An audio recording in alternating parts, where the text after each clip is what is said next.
Esta es la segunda parte sobre el tema del estado de los muertos. En el video anterior vimos cómo se forma el alma y qué ocurre con ella al morir. En este nos vamos a concentrar en qué pasa con nuestra conciencia después de la muerte. Comenzamos.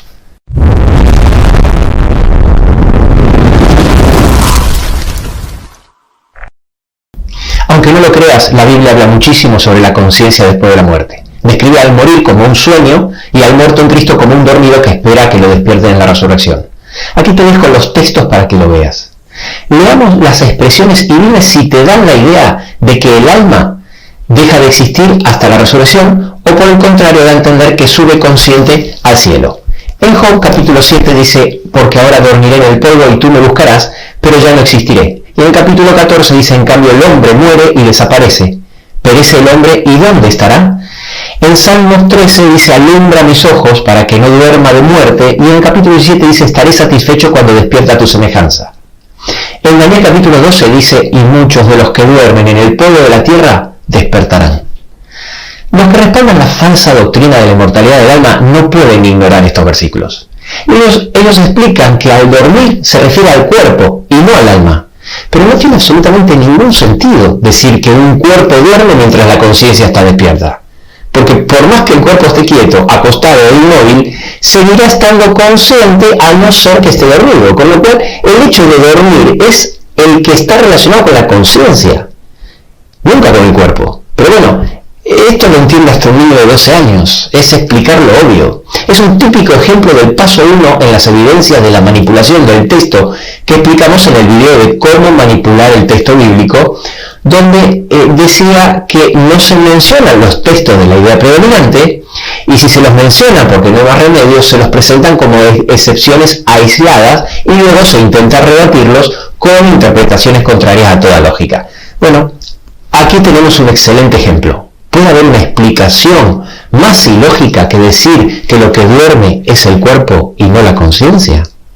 Vamos a analizar otro texto que se suele presentar para justificar que el alma está consciente en el cielo. Hebreos 12:1 dice, por tanto, nosotros también, teniendo en derredor nuestro tan grande nube de testigos, despojémonos de todo peso y del pecado que nos asedia y corramos con paciencia la carrera que tenemos por delante.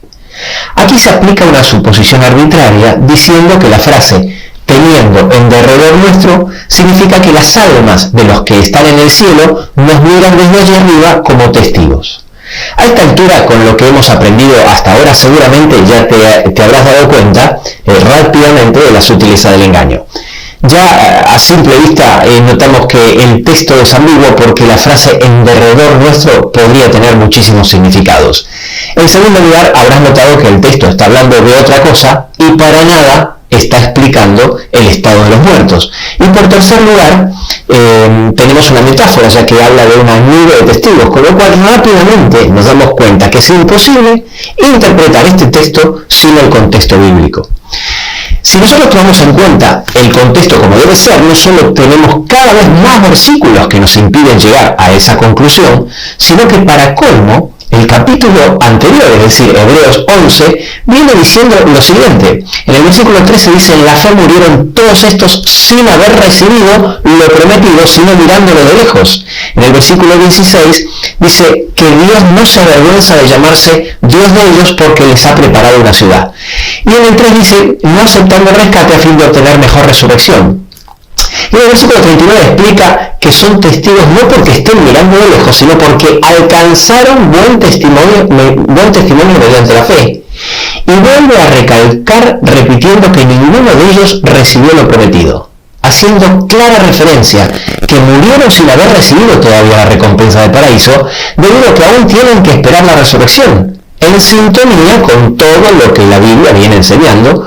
Por consiguiente, la interpretación lógica, tomando en cuenta el contexto, es efectivamente que la frase tenerlos en derredor nuestro no significa que nos miran desde el cielo, sino simplemente que los tenemos presentes como ejemplo, siendo la primera interpretación, como dijimos, una suposición arbitraria, consecuencia de tomar el texto sin el contexto.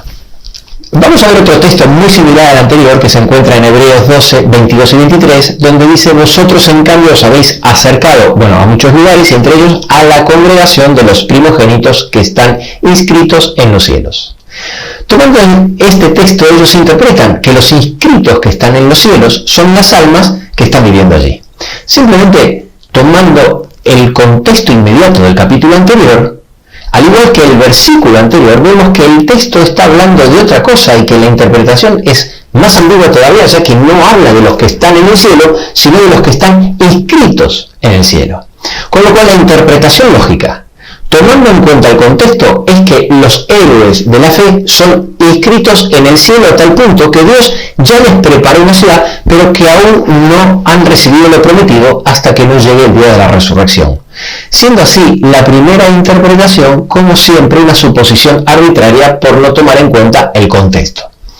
Volviendo al listado de textos sobre la idea predominante, quiero decirte que no solo el Antiguo Testamento nos dice que la muerte es como dormir, sino que el Nuevo Testamento también lo indica de forma unánime.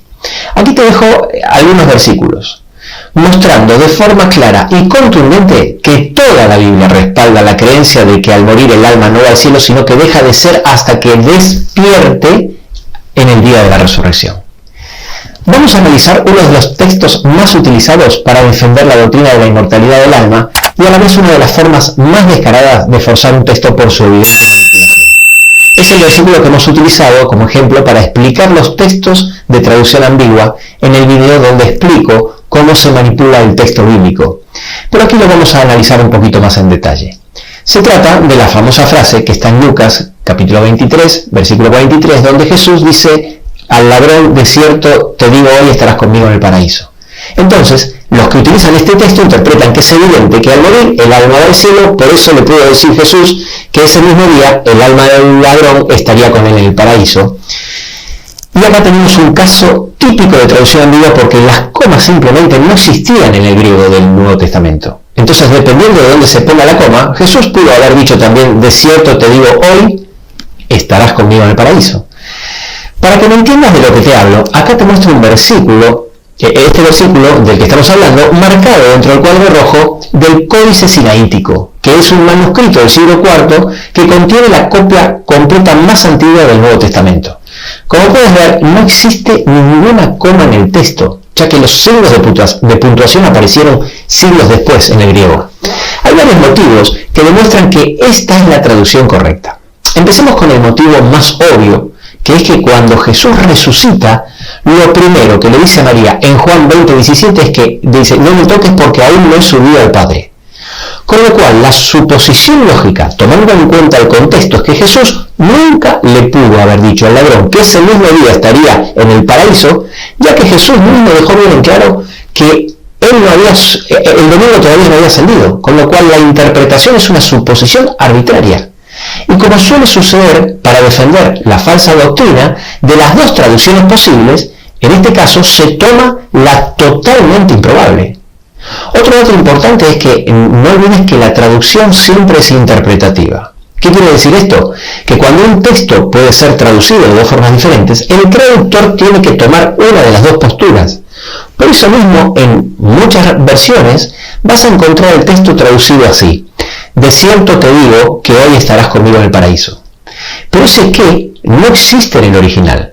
El motivo por el cual digo que es una de las manipulaciones más descaradas es porque, siendo tan clara la suposición lógica y tan fácilmente comprobable, se la use continuamente, pero continuamente, como un argumento. Realmente no me deja de llamar la atención con cuánta liviandad se fuerza el texto bíblico. Si bien con este argumento ya tenemos suficiente, te voy a dar un par más. También es evidente que el ladrón así lo entendía, ya que justo antes de la respuesta de Jesús, en el versículo 42, el ladrón le dice a Jesús: acuérdate de mí cuando vengas en tu reino. Y así lo entendía también Marta, la hermana de Lázaro, cuando se junta con Jesús. Le dice en Juan 11:24, hablando de su hermano Lázaro que había muerto, dice: yo sé que resucitará en la resurrección en el día final. Como dato curioso, te cuento que he puesto la frase tal cual está en el original, sin las comas, en el traductor de Google, y la inteligencia artificial del traductor me arroja la traducción que coincide con la suposición lógica, tomando en cuenta el contexto. Vamos al listado de versículos que nos da el contexto bíblico. Como dijimos anteriormente, muchos especulan con la conclusión ilógica de que cuando la Biblia dice que el muerto duerme se refiere al cuerpo y no a la conciencia.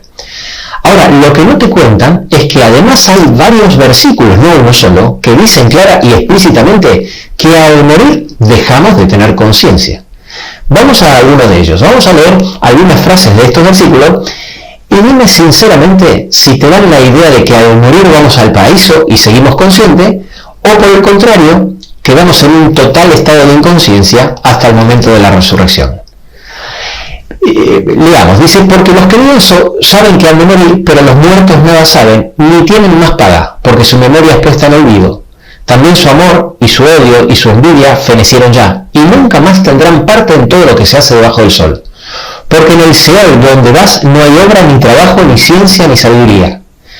No alabarán los muertos a Jehová, ni cuantos descienden al silencio. Pues sale su aliento y vuelve a la tierra. En ese mismo día perecen sus pensamientos. ¿Qué provecho hay en mi muerte cuando descienda a la sepultura? ¿Te alabará el polvo? ¿Anunciará tu verdad?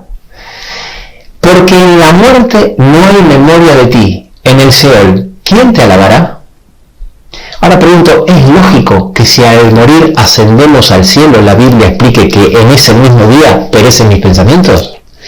Fíjate cómo todos estos textos, en primer lugar, están hablando claramente de lo que sucede cuando morimos. En segundo lugar, todos arrojan la misma idea, que al morir cesan nuestras actividades, vamos al silencio y perecen nuestros pensamientos. Y en tercer lugar, no hay ni un solo versículo en la Biblia que, hablando del tema, diga que el alma consciente se vaya a algún lado al morir, antes de la resurrección. Por lo contrario, siempre en todos los casos los versículos que se toman para justificar la falsa doctrina son versículos que no hablan del tema. Como por ejemplo este versículo que se encuentra en Hechos 20, del 9 al 11, y que también se utiliza muchísimo. Aquí se narra que un niño llamado Eutico se cae de la ventana de un tercer piso y fue levantado muerto. Entonces en el versículo 10, Pablo, abrazándolo, dice, no os alborotéis, que su alma está en él. Así que ellos interpretan que aquí Pablo está diciendo claramente que el alma del niño aún no salió del cuerpo y se fue al cielo, sino que todavía está en él. Este es otro claro ejemplo de manipulación de un texto por traducción ambigua. Te explico por qué. Volvamos nuevamente a este gráfico donde vemos que en la Biblia el alma es sinónimo de vida y de persona. Al morir, la persona deja de existir. El alma o vida deja de ser porque para que exista la vida o el alma se necesita el cuerpo y el espíritu o soplo de vida de Dios. Ya hemos visto anteriormente cuando veíamos los textos que indican que el alma es inmortal, cómo se traducía la palabra alma nefesh en el Antiguo Testamento o la palabra psihi en el Nuevo Testamento, indistintamente como alma, persona o vida. Ya hemos visto en el ejemplo del dicho de Jesús al ladrón de la cruz que la traducción es una excelente forma de manipular el texto. Es el traductor el que decide qué palabra pondrá en lugar de psihi, que significa alma o vida o persona. Analizando un poco el contexto podemos ver algunos versículos donde se utiliza la palabra psihi, es decir, alma, en el contexto de dar, perder o salvar o arriesgar una vida. Por ejemplo, en Juan, capítulo 10, 11, está el famoso versículo que Jesús dice, el buen pastor da su vida por las ovejas. En realidad el texto dice, da su alma por las ovejas. En Hechos 27, 22, Pablo dice que no habrá ninguna pérdida de vida entre vosotros, y así varios textos más. Fíjate cómo cambiaría el texto que estamos analizando si la palabra psihi se traduciría como vida en vez de como alma, tal como se hace en tantísimos versículos del Nuevo Testamento, entre ellos los que te puse debajo del ejemplo. Diría, no os alborotéis, que su vida está en él, lo cual era una expresión muy común para decir que estaba vivo. Dicho sea de paso, sirvan todos estos textos como muestra de que en el Nuevo Testamento también está lleno de versículos donde dice que el alma puede morir o ser matada. Pero volviendo al tema, aquí en pantalla te muestro cómo traducen esta misma frase 19 versiones diferentes en el español. Y podemos ver que solo 3 de ellas usan la palabra alma. El resto lo traduce a Pablo simplemente diciendo de que el niño está vivo, que es el significado de la expresión. Y ahora hazte una pregunta. Si un ministro, un cura o un pastor o lo que sea utiliza este texto para justificar la inmortalidad del alma, ¿Está o no está manipulando el texto bíblico?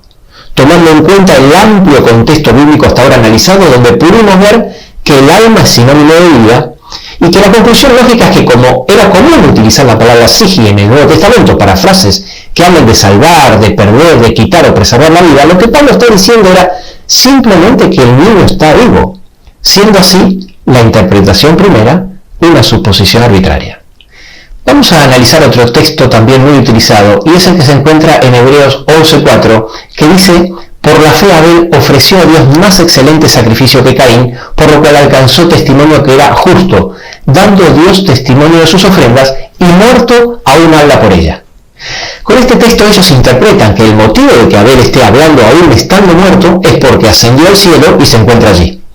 Ahora bien, si tan solo nos tomásemos el pequeño trabajo de considerar los otros dos textos en la Biblia que hablan del mismo tema, seguro que nuestra interpretación cambiaría completamente.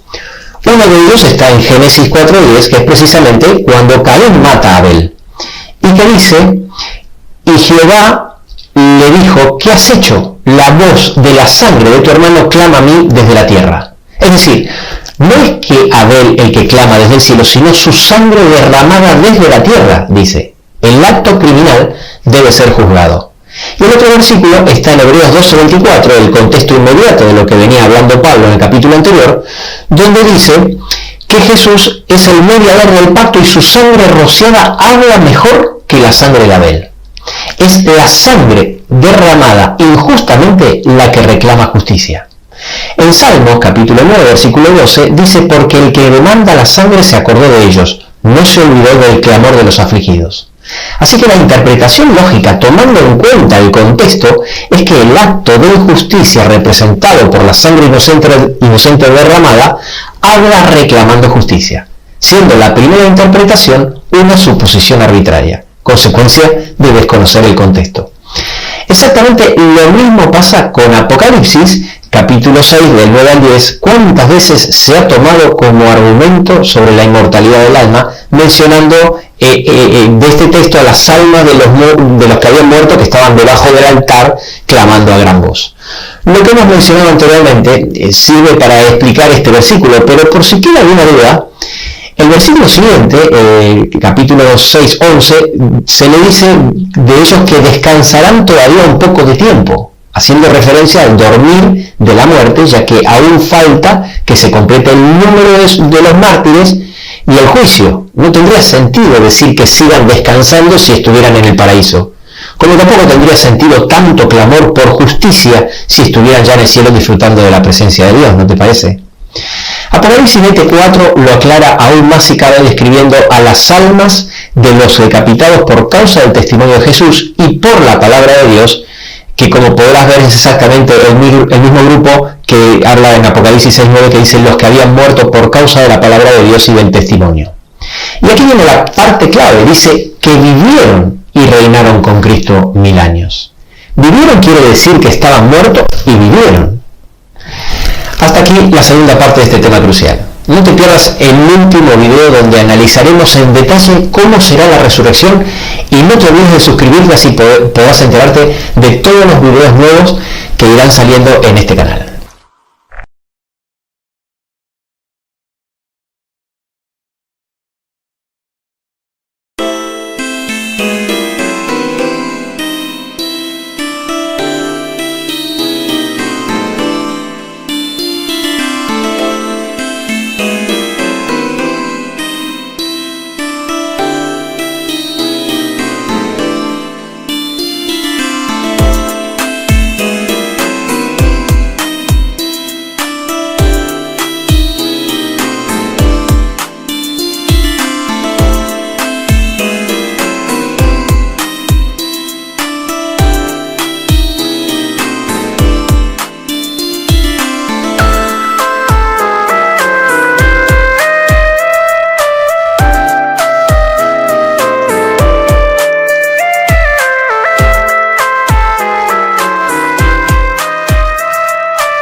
make me smile. I know you are doing hard work to make things possible. I want to let you know that I am with you, and I will be forever. When you talk, I want to listen to you for hours. When you are there beside me, I feel like looking at you all the time. My love for you will never really change. Just want to tell you that you mean a lot to me.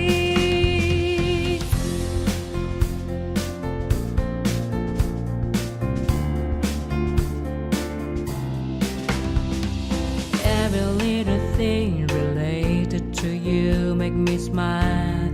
I know you are doing